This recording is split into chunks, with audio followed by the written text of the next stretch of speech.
Hello, my friend, and welcome to Wisdom Trek. I am Guthrie Chamberlain, your guide to wisdom and creating a living legacy. Thank you for joining us for our 5-day-per-week Wisdom and Legacy Building podcast. This is day 391 of our trek, and today is Wisdom Wednesday. Every Wednesday along life's trail, we will dig for the nuggets of wisdom that are found within the book of Proverbs. Today, we will explore the second half of chapter 14. We are broadcasting from our studio at the Big House in Marietta, Ohio. After meeting with our clients in Marietta on Tuesday evening, we are heading back to Charlotte today for a week.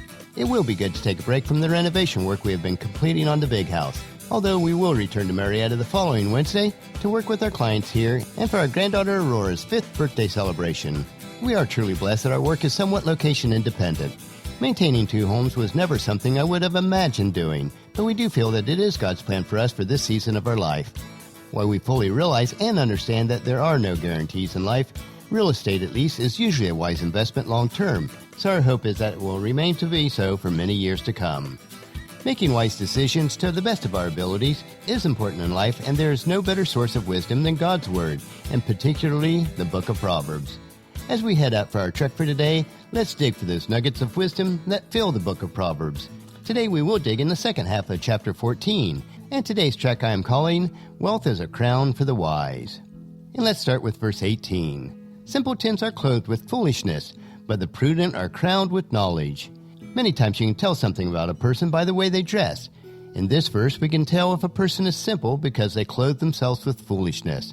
If you remember from our past studies in Proverbs, that the simple person is one who has the capacity to be wise, but they have not yet obtained it either through ignorance or by their choice.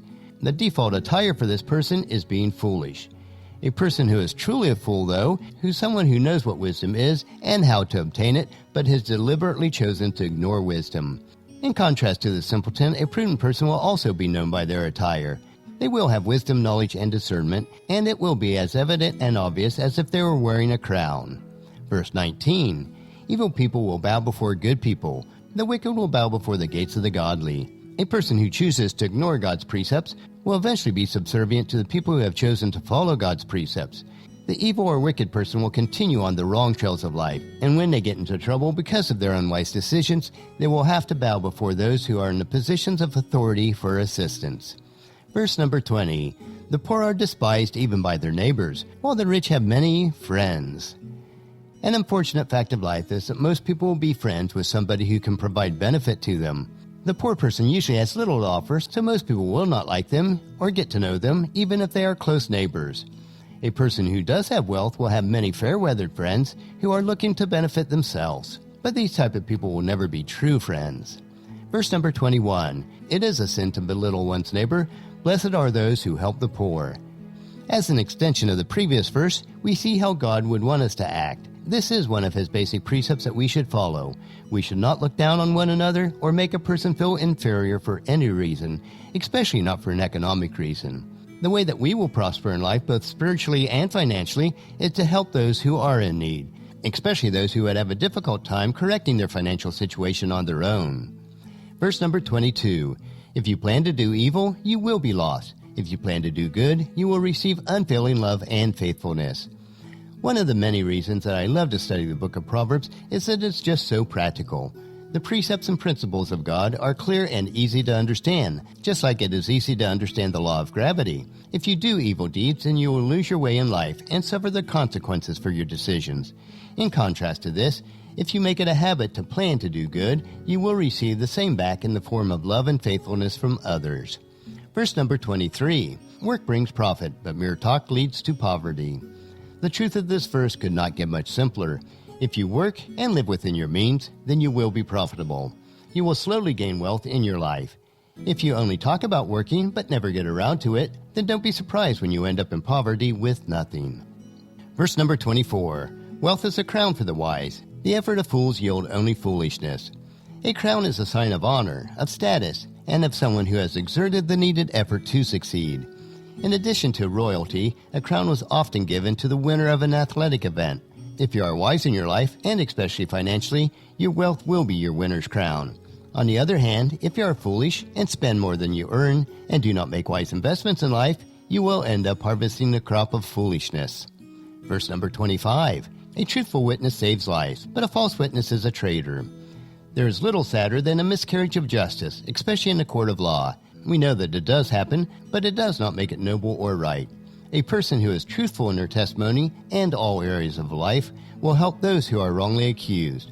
A person who is not truthful in their testimony will be a traitor to justice and cause harm to others. Verse number 26. Those who fear the Lord are secure. He will be a refuge for their children. If we trust in God, He will provide for us. He will fulfill His promises. He will secure all areas of our lives, and that security will also cover our families. A place of refuge, a place of safety and security. Verse number 27. Fear of the Lord is a life-giving fountain. It offers escape from the snares of death. Respect for God and His precepts in life will provide the strength and vitality that we need to live good and godly. It will keep us safe because we will be wise in the decisions that we are making. Verse number 28. A growing population is a king's glory. A prince without subjects has nothing.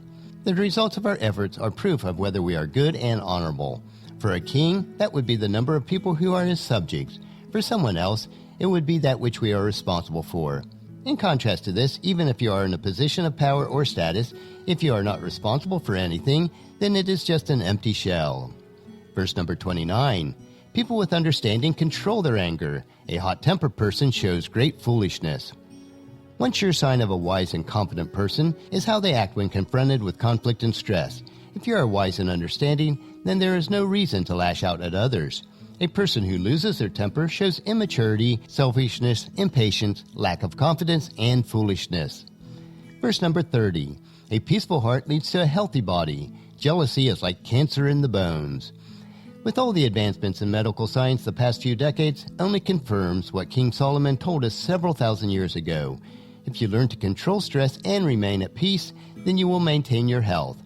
Contrary to this, if you are jealous and stressed, then the likelihood of coming down with cancer or other stress-related illnesses will greatly increase. Verse number 31. Those who oppress the poor insult their Maker, but helping the poor honors Him. God cares for everyone, that is true, and especially for those who are less fortunate. When we care for those who cannot care for themselves, we are taking on the character of God in our lives. In doing this, we will bring honor to His name. Verse number 32. The wicked are crushed by disaster, but the godly have a refuge when they die. When we deliberately refuse to follow God's way, then we will become wicked in our lives. We will have no security or protection from that which can harm us. The wicked have no hope. On the other side of that is those who choose to live good and godly lives. We know that God is our refuge and our strength, a very present help in times of trouble. Most of all, we know that our eternity is secure.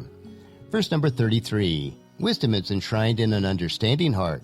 Wisdom is not found among fools. The person who has chosen to follow God and His Word will gain wisdom throughout their lifetime. Wisdom will become such an integral part of them that it is embedded in the very fabric of who they are. Contrary to that are those who have chosen to remain a fool. It will be evidence because it will lack basic wisdom. Verse number 34. Godliness makes a nation great, but sin is a disgrace to any people. This is another principle from God, one that many nations of the world would be wise to take note of. If the people of a nation choose to live godly lives, then the nation will be strengthened. In contrast to this, if the people of a nation choose that which is contrary to God's ways, then other nations will despise them. Verse number 35. A king rejoices in wise servants, but is angry with those who disgrace him. Whether you are a king, a business owner, a manager, or a parent, you will rejoice when those that you are responsible for make wise choices. On the flip side of that, there is nothing more heartbreaking than to see someone you are responsible for making foolish choices. It will make you angry and disgraced that they cannot see the wise way. Today's trail is once again filled with so many nuggets of wisdom. These truths are not hard to implement into our lives. We just have to do it. We can easily consume and digest them, which will strengthen us each day. Make it a habit of incorporating these wise principles into your life. Tomorrow we will have another short segment of Wisdom Unplugged, where we will uncover an inspirational wisdom quote. So encourage your family and friends to join us, and then come along with us tomorrow for another day of Wisdom Trek, Creating a Legacy. Now we'll finish our trek for today. Just as you enjoy these daily doses of wisdom, we ask you to help us to grow Wisdom Trek by sharing it with your family and friends through email, Facebook, Twitter, or in person when you meet with them, and invite them to come along with us each day. If you'd like to listen to any of the past daily treks, they are available at wisdom-trek.com. And don't forget to subscribe to Wisdom Trek so that each day's trek will be downloaded to you automatically. The journal for today's trek is available at wisdom-trek.com. Thank you so much for allowing me to be your guide, your mentor, but most importantly, I am your friend as I serve you through the Wisdom Trek podcast and journal. As we take this trek of life together, let us always live abundantly, love unconditionally, listen intentionally, learn continuously, lend to others generously, lead with integrity, and leave a living legacy each day. This is Guthrie Chamberlain reminding you to keep moving forward, enjoy your journey, and then create a great day every day. See you tomorrow.